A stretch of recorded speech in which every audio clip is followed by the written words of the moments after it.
नमस्कार दोस्तों। तो आज हम फिर आपके साथ जुड़े हैं एक और हमारा एपिसोड लेके इन फाइनेंशियल लिटरेसी वाले सीरीज। तो आज हमारे साथ जुड़े हुए हैं जयंत कुमार। जयंत वैसे काफ़ी लोग जानते होंगे हमारे प्रीवियस वीडियोस से। काफ़ी इनका लंबा चौड़ा एक्सपीरियंस रहा इन द टेक्नोलॉजी फील्ड। इन्होंने टेक्नोलॉजी में महारत हासिल की है और उनके लिए काफ़ी काम किया है, काफ़ी इंटरेस्टिंग। और मुझे भी इनके साथ काफ़ी वर्षों तक काम करने का मौका मिला था। चलिए, और अभी कुछ सालों से जयंत फाइनेंस के दुनिया में भी काफ़ी एक्टिव है और काफ़ी इसमें प्रोग्रेस कर रहे हैं। एंड रिसेंटली इन्होंने अपनी चालू किया है इन म्यूचुअल फंड डिस्ट्रीब्यूशन। तो काफ़ी अच्छा इनका एक्सपीरियंस है और काफ़ी इस पे वो पकड़ भी रखते हैं। वेलकम जयंत। जयंत। आज आज जैसे विकास जी ने बताया, मेरा ऑलमोस्ट 20 साल प्लस का एक्सपीरियंस है टेक्नोलॉजी डोमेन में। और लास्ट ईयर मैंने अ, अपना फायर टारगेट बोलते हैं, फाइनेंशियल इंडिपेंडेंस रिटायर अर्ली का टारगेट अचीव कर लिया। उसके बाद मैं आज़ाद हूँ। तो अब मैं लास्ट 1 साल से फाइनेंशियल लिटरेसी पे काम कर रहा हूँ। एंड फोकस ये है कि और से और लोगों को फाइनेंशियल इंडिपेंडेंस की तरफ पुश किया जाए, ताकि उन्हें पता चले कि क्या क्या होती है, क्या क्या कर सकते हैं वो outside their day to day job पे। तो अ, आज आज हम फोकस करेंगे एसेट एलोकेशन पे। वो asset allocation is an important factor. तो जयंत, जैसे आपने बताया आज हमारा टॉपिक है एसेट एलोकेशन। तो आप थोड़े से हमारे यूजर्स को बताइए कि ये इन्वेस्टिंग क्या है और गोल बेस्ड इन्वेस्टिंग जिसके बारे में आप कई बार बात जिक्र करते हैं, वो क्या है जिसमें कि एसेट एलोकेशन आपका आता है। इसको ऐसा समझते हैं, तो बेसिकली इन्वेस्टिंग होता है और गोल बेस्ड इन्वेस्टिंग होता है। देयर आर दो तरह के इन्वेस्टिंग होता है, एक होता है इन्वेस्टिंग, दूसरा होता है गोल बेस्ड इन्वेस्टिंग। हम्म। तो इन्वेस्टिंग में क्या होता है कि आपने एक एसेट आइडेंटिफाई किया और उसने आपने इन्वेस्ट कर दिया, ठीक है। और अगले साल या अगले मौके में आपने देखा कि हाँ यार, ये नया एसेट है, इसमें इन्वेस्ट कर देते। तो उसमें क्या होता है कि आप हमेशा नई नई चीजें पे इन्वेस्ट करते जाते हो। अब आप ये ट्रैक करते हैं कि आपका जो पुराना एसेट है उसने क्या परफॉर्मेंस दिया है, उसने क्या टारगेट अचीव किया, बिकॉज आपके पास कोई टारगेट है ही नहीं। और द अगर इसको उल्टी तरह से देखेंगे, गोल बेस्ड इन्वेस्टिंग क्या है? गोल बेस्ड इन्वेस्टिंग का मतलब है कि आपने एक टारगेट आइडेंटिफाई किया है कि मेरे को ये इतना पैसा जमा करना है इस चीज के लिए। और उसके लिए हम्म। क्या करते हैं कि हम उसके लिए एक पर्टिकुलर एसेट आइडेंटिफाई करते हैं और उसमें इन्वेस्ट करते हैं। अब हम्म। इसको हम एक बहुत ही आसान तरीके से समझते हैं। सपोज हमने बोला कि हमें अ, एक सिर्फ इन्वेस्टिंग करना है, ठीक है। तो हमने एक गाड़ी ली और हमने चलाना शुरू कर दिया। हमें नहीं पता हमें कहाँ जाना है, हमें हमने बिल्कुल। चलाना शुरू कर दिया। अब क्या हुआ, 100 किलोमीटर 200 किलोमीटर बाद जाके क्या पता गाड़ी का पेट्रोल खत्म हो जाए। हम्म। क्या पता आपने 500 किलोमीटर ड्राइव किया और आपको पता चला कि आपको जहाँ जाना था आप वहाँ पहुंचे नहीं, आप कहीं और पहुंच गए हो। ठीक है, आपकी स्टार्टिंग गाड़ी में पता खाई ही में नहीं गिर था। जाए, हाँ, कहीं आपको पता पता ही नहीं नहीं आप था। कहाँ जा रहे हो। ठीक हम्म। है, तो ये हुआ इन्वेस्टिंग। मतलब हमने बिना कुछ सोचे समझे, बिल्कुल ठीक बिल्कुल। है। अब उसको अगर दूसरी तरफ देखा जाए कि गोल बेस्ड इन्वेस्टिंग, सब हमने बोला कि हमारा गोल है हमें गोवा जाना है, बिल्कुल। ठीक है। तो अब हम जाएंगे तो हम बोलेंगे हाँ यार, जाने में हमें इतना टाइम लगेगा, यहाँ यहाँ हम रुक सकते हैं, यहाँ पे हम खाना खाएंगे, यहाँ पे हम पेट्रोल भरवाएंगे। और हम्म। आपको पता चलेगा कि आपने 2 दिन 3 दिन में ये डिस्टेंस कवर किया। तो वो है कि आपके दिमाग में है कि मुझे जाना कहाँ पर है। और इन्वेस्टिंग क्या हुआ कि आपने बस शुरू कर दिया, आपको नहीं पता जाना कहाँ है। तो हम्म। वो फर्क है इन दोनों चीज। Obviously, जी। तो मतलब जैसे आप बता रहे हो कि अगर हमें पता ही नहीं है कहाँ जाना है तो फिर हम कुछ भी मेजर नहीं कर सकते, हम पहुंचे नहीं पहुंचे, कितनी दूर है, कब पहुंचेंगे। बस आप चलते जा रहे हो चलते जा रहे हो, ठीक है, आप रास्ते का मजा लेते रहो, लेकिन अगर प्रैक्टिकली देखा जाए तो उसका कुछ आउटकम नहीं निकलेगा। हाँ, नहीं, इसमें चलिए। एक प्रॉब्लम ये भी है बेसिकली। ये तो बहुत ही जेनरिक एग्जांपल हो गया, लेकिन हम्म। इसको अगर स्पेसिफिक फैक्टर में देखा जाए, ठीक है। सपोज आपने बोला कि आपको आपके बच्चों के एजुकेशन के लिए पैसे जमा करने हैं, ठीक है। अब आपने ये नहीं आइडेंटिफाई किया कि आपको किस तरह से जमा करना है, ठीक है। आपने बस बोला कि मैं इन्वेस्ट करूंगा और आपने इन्वेस्ट करना शुरू कर दिया। आज आपने सपोज एक स्मॉल कैप में इन्वेस्ट किया, एक मिड कैप में इन्वेस्ट किया, ठीक है। एंड खुदा ना खास्ता, जिस साल आपका एजुकेशन का टारगेट था, उस साल कोविड जैसा कोई और एक पैंडेमिक आ गया। ठीक है, कोविड के समय हमारा जितना भी स्टॉक था सारा चवन्नी अठन्नी के भाव पे मिल रहा था। तो बिल्कुल। उस समय आपका जो जो भी इन्वेस्टमेंट होगा, अगर वो सेफ एसेट्स में नहीं है, तो आपका इन्वेस्टमेंट पूरा का पूरा डूब गया और उस समय आप नहीं निकाल सकते पैसा। हम्म, वो एक ऐसी सिचुएशन होगी जहां पे आप फंस चुके होगे। तो एसेट एलोकेशन क्या करता है, वो हमें ये हेल्प करता है आइडेंटिफाई करने में कि किस तरह से हम इन्वेस्ट करें with proper risk adjusted returns, कि हमारा हम्म, रिस्क कम हो और हमें रिटर्न्स भी मिले। बिल्कुल। तो that is the difference between asset allocation, goal based investing and जो हम नॉर्मल इन्वेस्टिंग करते हैं। बिल्कुल। तो मतलब इससे मुझे एक चीज़ जो मैंने काफ़ी टाइम पहले पढ़ी थी कि जो भी इन्वेस्ट करते हैं, ठीक है, एटलीस्ट किसी प्लान के साथ, जैसे आप बता रहे हो गोल बेस्ड इन्वेस्टिंग, तो शुरुआत में मतलब आप उसमें पैसे डालते रहते हो और बाद में आप चाहते हो कि वो थोड़ा सा ग्रो करे बीच का जो दौरान है, और जब आपका गोल के नज़दीक आते हैं तब आप उसको इकट्ठा करना शुरू कर दो, ताकि जो आपने एग्जांपल दिया कोविड, मतलब कोविड जैसी हालत से भी आप बच जाओ।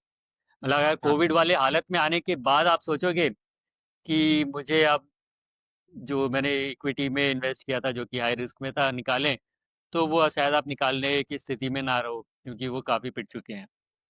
हाँ। तो नहीं, तो ये इसको थोड़ा सा, अगर आप इसको हाँ जी, थोड़ा सा इसको मैं और थोड़ा सा और आसानी समझाता हूँ। तो आप बिल्कुल। समझो कि आपको गोवा जाना है। ठीक है, नाउ आपने बोला कि ये गोवा की जर्नी 1000 किलोमीटर की एग्जाम्पल ले रहा हूँ। 1000 किलोमीटर की जर्नी हमें 2 दिन में कवर करनी है, तो एक दिन में हम 500 किलोमीटर करेंगे। हम्म, हम्म, ठीक है, पहले दिन में आपने 500 किया, दूसरे दिन में आपने गाड़ी चेक किया, आपने देखा पेट्रोल है वगैरह वगैरह, स्टॉप किया, आपने खाना खाया अच्छे से, और उसके बाद आप अगले दिन गोवा पहुंच गए। ये आपने क्या किया, आपने जर्नी के ऊपर ध्यान दिया। आपको पता था कि यार मेरे को 1000 किलोमीटर कवर करना है, तो पहले 500 किलोमीटर मेरे को ऐसे कवर करना है, इतना डिस्टेंस है, यहाँ पे हम रुकेंगे, यहाँ यहाँ करेंगे। तो बेसिकली आपने जर्नी को ट्रैक किया, आपने जर्नी को मॉनिटर किया, आपने देखा कि जर्नी मेरा जो मैं टारगेट है वो मैं अचीव कर पा रहा हूँ कि नहीं कर पा रहा हूँ। अगर पहले दिन में आपका कोई टायर पंचर हो गया या कुछ हो जाता है, तो आपको पता हम्म, चले कि हाँ ये जर्नी में प्रॉब्लम है, उसको मुझे कैसे ठीक करना है। बिल्कुल। अब इसी को ले लेते हैं इन्वेस्टिंग के हिसाब से। अगर आपने हम्म, टारगेट ही गोल ही सेट नहीं किया है कि आपको क्या करना है, तो आप उसको ट्रैक नहीं कर पाओगे। हम्म, तो आपको अगर जैसे आपने बताया विकास जी के हम बोल रहे हैं कि हमें कोविड के पहले पैसे निकालने थे। अगर हमारा टारगेट होता 2021 का मार्च, राइट, तो हमने क्या करना था कि हमने उसके 1 या 2 साल पहले ही उस टारगेट के लिए पैसे निकाल लेने थे। प्लानिंग करनी चाहिए, बिल्कुल। प्लानिंग में तो अगर हमने ट्रैक किया होता, अगर लोगों ने ट्रैक किया होता कि भाई इस साल मेरे को इन्वेस्टमेंट, इस साल मेरे को मेरा ये टारगेट है, मेरा ये गोल है, उसके लिए मुझे पैसे चाहिए, हम्म, तो 2019 में उन्होंने वो पैसा निकाल के एफडी बना लिया होता।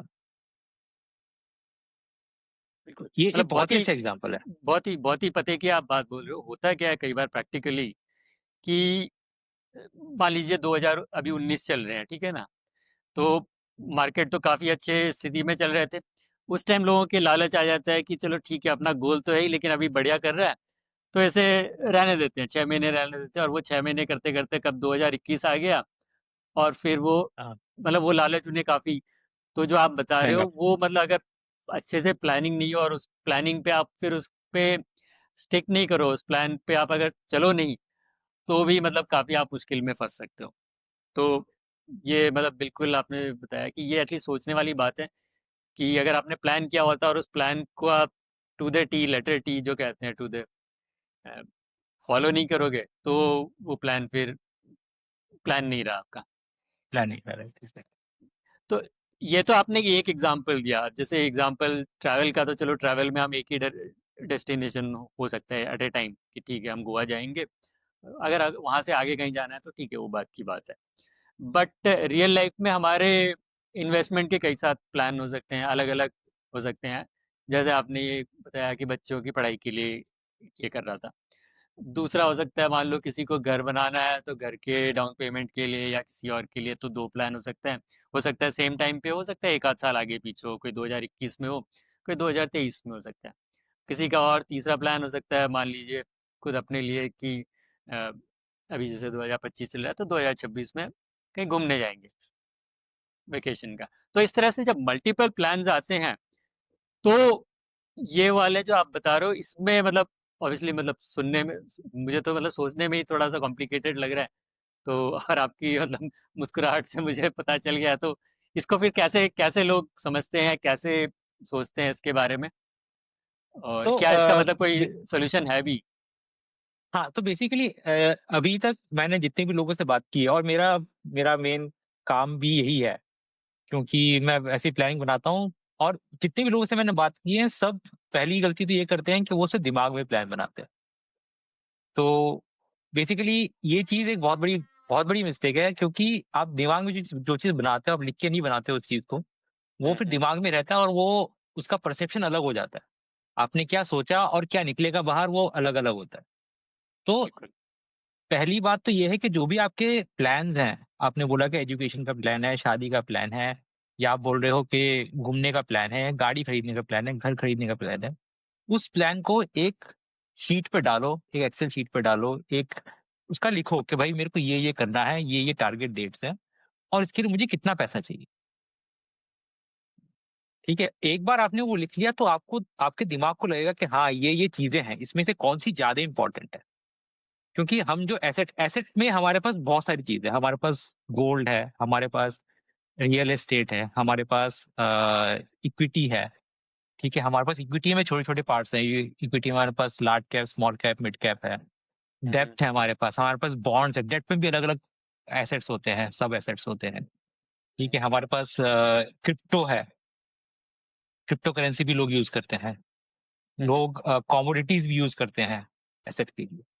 तो द पर्पज़ ऑफ हैविंग इतना सारा एसेट, इसका यही पर्पज़ है कि आप अपनी गोल को उसकी इम्पोर्टेंस के हिसाब से वो एसेट को एलोकेट कर सकें। अब इसका एग्जांपल लेते हैं, ठीक है? हमने बोला कि एजुकेशन का गोल है, बच्चे का एजुकेशन है। अब हमारी इंडियन फैमिली में generally that is a very important thing, बहुत ही मायने रखता है एजुकेशन, या ठीक है? तो आप उसको आइडियली चाहोगे कि आप उसको हमेशा एफडी या आप उसको डेट पे डालते रखो, लो ताकि रिस्क वाले। मार्केट कहीं भी जाए, मेरे वो पैसे सेफ होने चाहिए, ठीक है? कल अगर कोविड आ गया, कुछ भी हो गया, मार्केट डूब गई, तो भी मेरे पास वो पैसे होने चाहिए। और अलग अलग एक और एग्जांपल लेते हैं। सपोज आपको गाड़ी खरीदनी है, आपने बोला कि यार मेरे को 20 लाख की गाड़ी खरीदनी है 2 साल बाद या 5 साल बाद, ठीक है? तो अब ये गाड़ी आपने 20 लाख का टारगेट रखा है, बट वो 20 लाख 10 लाख भी हो सकता है, वो 20 लाख 30 भी हो सकता 50। है, 50 भी हो सकता है। तो आप उसको रिस्की एसेट में डालोगे, आप बोलोगे कि यार इसके लिए लेट्स लेट्स ट्राई इक्विटी या लेट्स ट्राई मिड कैप, ठीक है? मुझे मिड कैप ने लास्ट 5 साल में 15-16% का रिटर्न दिया है ऑन एन एनुअली एवरेज। तो ट्राई करते हैं, क्या पता मेरी किस्मत चमक जाए और 5 साल बाद ये 20 लाख का 30 लाख हो जाए। बिल्कुल। अब उसमें ये भी हो सकता है कि जब आपका टारगेट अचीव हो, तब वो 20 लाख 15 हो जाए, बिल्कुल। ठीक है? वो भी हो सकता है, बट उसके आपको ज्यादा फर्क नहीं पड़ेगा।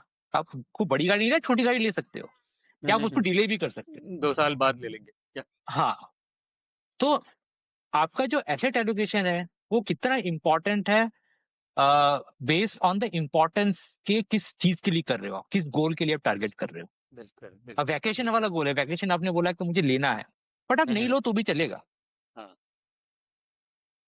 तो उसको आप बहुत ही रिस्की एसेट में डाल सकते हैं। तो इस तरह से प्लानिंग में आपको बहुत हेल्प मिलती है।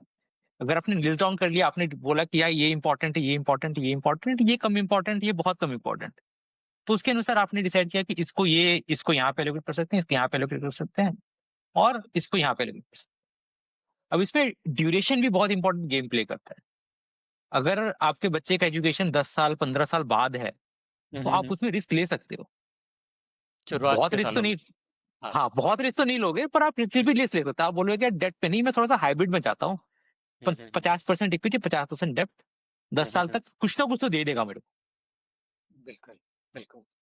तो उस तरह से आपको थोड़ा सा सोचना, मतलब इतना आसान नहीं जितना लग रहा है, बट आप अगर सोचोगे, आप अगर किसी से डिस्कस करोगे, किसी से बात करोगे, किसी फाइनेंशियल एडवाइजर से बात करोगे, तो वो आपको काफ़ी गाइडेंस दे सकता है इस मामले में कि आपको कहाँ एग्जैक्टली, जाना चाहिए, क्या करना चाहिए, कैसे एग्जैक्टली, करना चाहिए। एग्जैक्टली। मतलब अगर आप सोचो, तो पर्पस ही हमारा है, मतलब ये डिस्कशन का ये है कि लोगों को पता रहे कि ये चीजें मतलब सोचने वाली है। मतलब जब तक आपको पता ही नहीं है तो अब लोग मतलब वही जो था, बिना गोल के आप इन्वेस्ट कर रहे हो, जो हो रहा है हो रहा है कि नहीं? मतलब ठीक है, मजा आ रहा है। बट जिस दिन आप मतलब हर एक गोल को, जैसे आपने काफी अच्छे से समझाया, हर एक गोल की इम्पोर्टेंस को, और वो आपके लिए एक तरह से कितना नॉन निगोशिएबल गोल है। बच्चों की पढ़ाई मतलब नॉन निगोशिएबल है।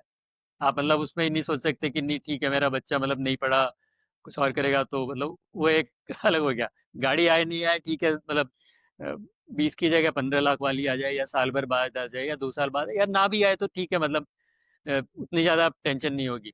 तो कुछ गोल्स आपके इतने नॉन निगोशिएबल है कि उसके साथ आप किसी भी तरीके का मतलब ना वो कंप्लीट हो, वो एक आपकी रिस्पॉन्सिबिलिटी को है। तो वो गोल को समझना नंबर वन, और वो समझना चाहिए सबको, मतलब पर्पज़ यही है कि, और फिर जैसे आपने बताया हर एक गोल के लिए आप अलग तरीके की एक स्ट्रैटेजी लगा सकते हो। और जैसे आपने बताया, अगर डिस्टेंस है आपके उस गोल में, 10 साल बाद बच्चे की पढ़ाई के लिए आपको निकालना है, तो मतलब हमेशा के लिए नहीं तो नहीं, बट शुरुआत के 2 3 4 5 साल के लिए आप थोड़ा सा रिस्क ले सकते हो, ताकि एक कॉर्पस, क्योंकि रिटर्न्स तो मिलते ही हैं अच्छे आपको इक्विटी में, अगर 5 साल के लिए रखो। और फिर जब आपको पता है कि अब उसको धीरे, तो मतलब अगर वो आपको समझ में आ गया, तो एटलीस्ट वो 21 जैसी हालत, जो कोविड के समय की हालत थी, उससे काफी, अगर किसी के बच्चे की पढ़ाई उस साल अगर होनी थी या उसके अगले साल होनी थी, तो वो जिस मुश्किल से दौर से गुजरे होंगे, एटलीस्ट वो वाली नौबत अपने को नहीं आएगी। तो मेरे ख्याल से एक एग्ज़ैक्टली। बहुत ही एक रेलेवेंट और टाइमली टॉपिक अपन डिस्कस कर रहे हैं। पर्पस ये नहीं है कि सब कुछ समझ जाएंगे लोग या खुद कर लेंगे। ऑब्वियसली उसके लिए थोड़े से या तो खुद कहीं से नॉलेज गैदर करें, या एक्सपर्ट्स अवेलेबल है, जैन जैसे हैं, और भी कई सारे एक्सपर्ट्स हैं, उनसे बात करें। नहीं, इसका ये भी है यार, मतलब ऐसा नहीं कि ये this is more of a, introduction कि यार एब्सोल्युटली। इसमें क्या-क्या होता है, क्या-क्या चीज़ें हमें ध्यान रखनी पड़ती है। राइट। बिकॉज़ अगर हम ब्लाइंडली इन्वेस्ट कर रहे हैं तो उसमें एक एक देयर इज़ समथिंग मिसिंग, कुछ गड़बड़ है। यप। वो चीज़ें हमें फिक्स करनी है। And this is education education series, right? तो हम ऐसा नहीं कर रहे कि हम कुछ कुछ हम बता रहे हैं कि ऐसा करना चाहिए, वैसा नहीं, ऐसा नहीं है। हम बता रहे हैं कि आपको ध्यान रखना पड़ेगा ये सब चीज़ों का, जब भी आप कुछ करते हो तो। और ये रेलेवेंट और इम्पोर्टेंट इसलिए भी है क्योंकि मतलब दो तरीके के इन्वेस्टर्स हैं हमने जितने देखे हैं। या तो वो बहुत रिस्की होते हैं, मतलब पूरा का पूरा अपना सारा का सारा कॉर्पस एक अच्छे खासे रिस्क पे चल रहे होते हैं, या फिर वो बहुत ही सेफ खेलते हैं, ठीक है, एफडी वगैरह।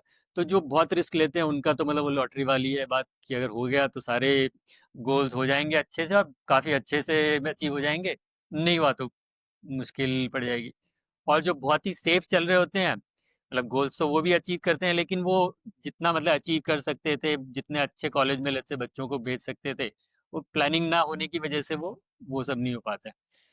तो मतलब अगर वो इस टॉपिक को जिसको आज हम डिस्कस कर रहे हैं, अगर उस टॉपिक का थोड़ा सा उन्हें ज्ञान हो, तो एटलीस्ट वो किसी से बात करके, या एटलीस्ट अपने मन में तो बना ही ले, अपने फैमिली में बात करिए कि हाँ अपने ये गोल्स हैं, इनको अपन इस तरह से अचीव करेंगे, and then taking some guidance. काफ़ी सारे अवेलेबल जो गाइडेंस है वहाँ से लिया जा इसमें सकता एक्चुअली एक और फैक्टर है, वो है कि जो मतलब कुछ लोग होते हैं उन्हें कोई एक स्पेसिफिक एसेट बहुत पसंद होता है। है। जैसे बिल्कुल। अपने पेरेंट्स की बात करें, उन्हें एफडी बड़ा पसंद है, हम्म। ठीक है? वो अपना सारा पैसा एफडी में डाल देंगे। भले ही वो रिटर्न जो है वो इन्फ्लेशन को बीट नहीं कर रहा है, इन्फ्लेशन से कम रिटर्न मिल रहा है, पर फिर भी वो एफडी में डाल देते हैं, क्योंकि उन्हें वो हम्म। पसंद है। कुछ लोग होते हैं जिन्हें रियल एस्टेट बहुत पसंद होता है, ठीक है? वो सारा पैसा रियल एस्टेट में डाल देंगे।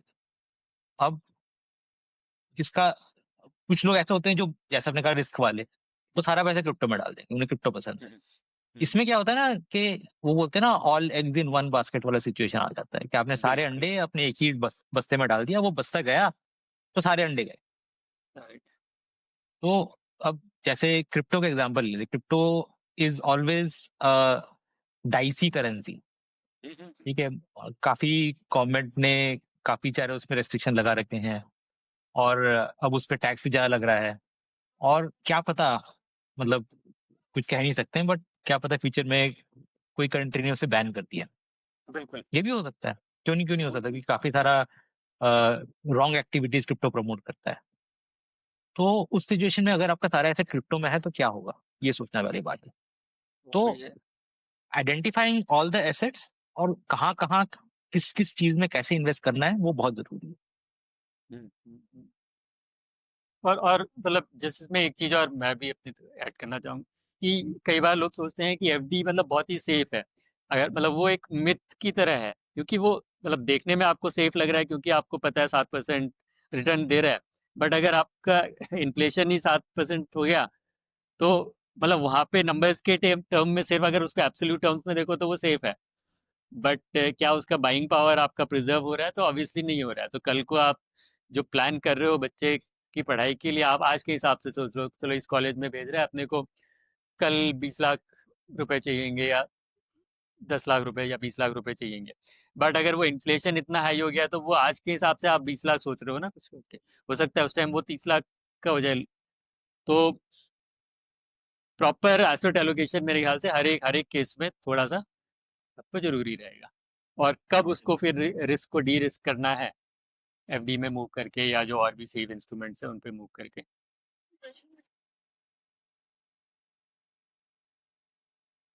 तो ये तो हो गया थोड़ा हाई लेवल टिप्स। और कोई टिप्स वगैरह जो आप मतलब जो एक कोई स्टार्ट कर रहा है, मतलब जब वो एक्सपर्ट्स के पास तो जाएंगे जब पूरे के पूरा उनका, बट एटलीस्ट स्टार्टिंग के लिए, या अगर कोई आपके पास आना चाहे या किसी से, तो उनको एटलीस्ट क्या होमवर्क करके आना चाहिए?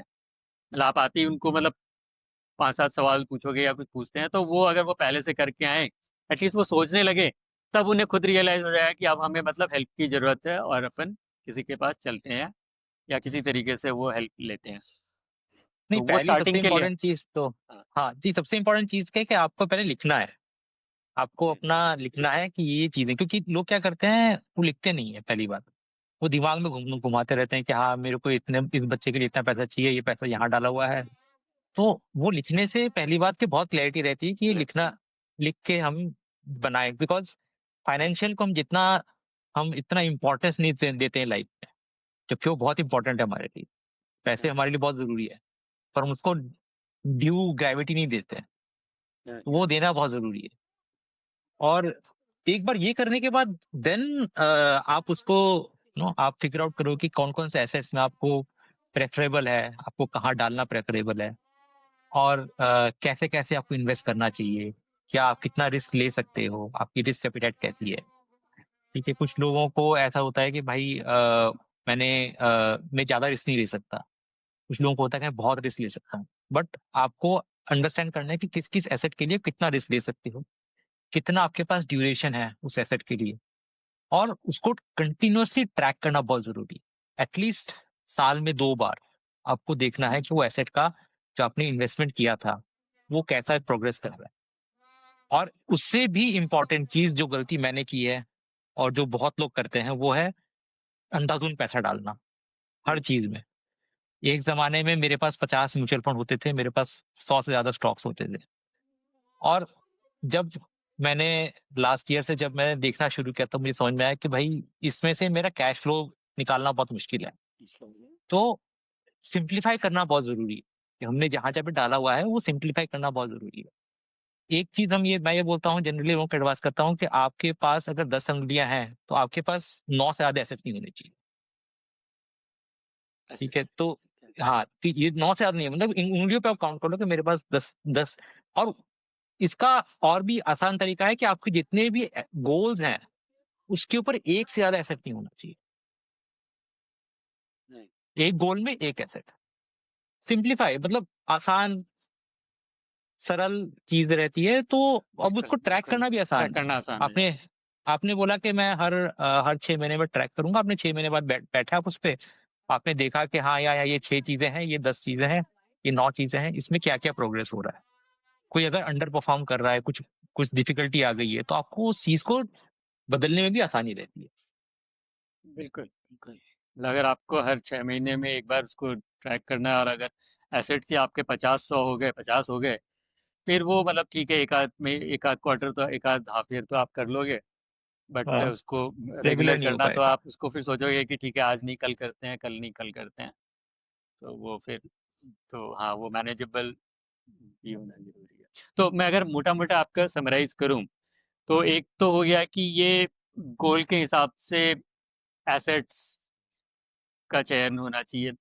पहले तो गोल आप आइडेंटिफाई करो क्या है, और कौन से गोल है उसके हिसाब से वो गोल आपके लिए कितने इंपॉर्टेंट है, कितने नॉन नेगोशिएबल है, कितने आपके वो जो हम कहते हैं एस्पिरेशनल गोल्स है, गाड़ी खरीदना या वेकेशन पे जाना, उसके हिसाब से आप थोड़ा बहुत कम ज़्यादा रिस्क कर सकते हैं। और फिर आ, इन इन एसेट्स को जो उनका रिस्क रिटर्न है। और फिर दूसरी बात जो आपने एक बहुत इंपॉर्टेंट कही कि एज, मतलब आप की करंट स्थिति क्या है। आप अगर यंग हो तो प्रॉब्ली आप एक अलग रिस्क के साथ जा सकते हो। जब आपके गोल नज़दीक आ रहे हैं और आपकी भी उम्र बढ़ रही है एंड सो ऑन, तो आप फिर आपका रिस्क प्रोफाइल चेंज हो जाएगा, तो उस टाइम आपका जो एसेट का है वो सब, और वो तभी होगा जब आप उसको रेगुलरली ट्रैक हाफ करेंगे। ईयरली उसको आप ट्रैक करते रहोगे।